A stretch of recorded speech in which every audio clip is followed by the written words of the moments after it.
mình sẽបងនេះគឺ Android Smart TV របស់ Monac Q បង ចឹង Monac Q នេះអាចបង្ហាញរូបភាពដល់ 4K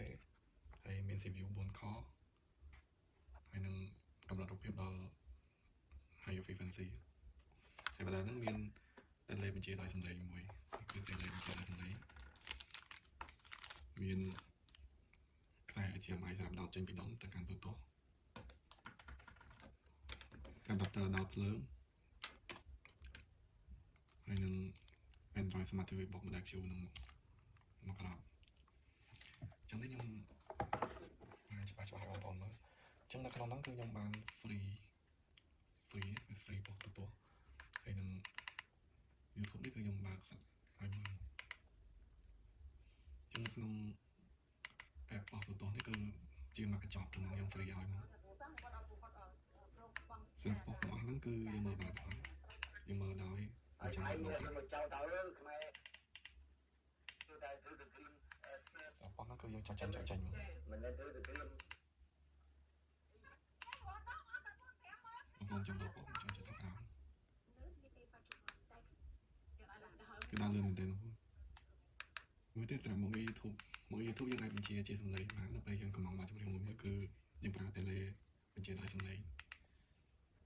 ចំណុចនេះបានរូបភាពល្អដល់ 4K បងនៅក្នុង YouTube យើងអាចចុចប៊ូតុង Subscribe នេះបានដើម្បីចូល YouTube ចឹងនេះនៅក្នុងមក YouTube នៅលើ Android Smart TV របស់ Monac Q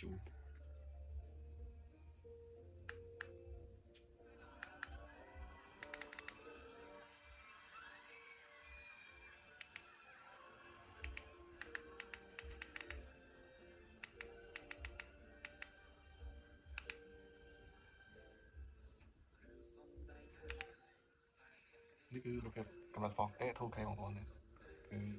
14 40 60 គាត់បើយើងដាក់ 4K ដាក់លេខនេះបងប្អូនមកតែគាត់មកហ្នឹងច្បាស់ចិត្តនេះបងប្អូន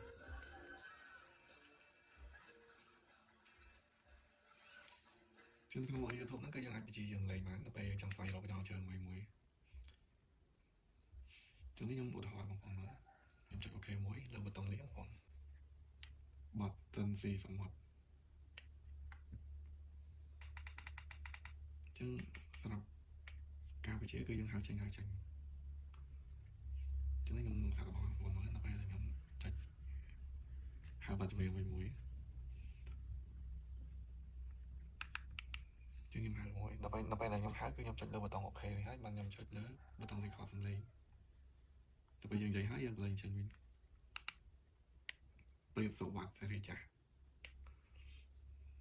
ចឹងដល់ពេលយើងនិយាយចំតួអក្សរបងមិនចំចឹងក៏ខ្ញុំនិយាយគឺយើងអាចមើលបានបងប្អូនចេញមកតោឧទាហរណ៍មួយទៀតរឿងតុក្កតាចឹងក៏យើងនិយាយប៉ុណ្ណឹងគឺចេញមក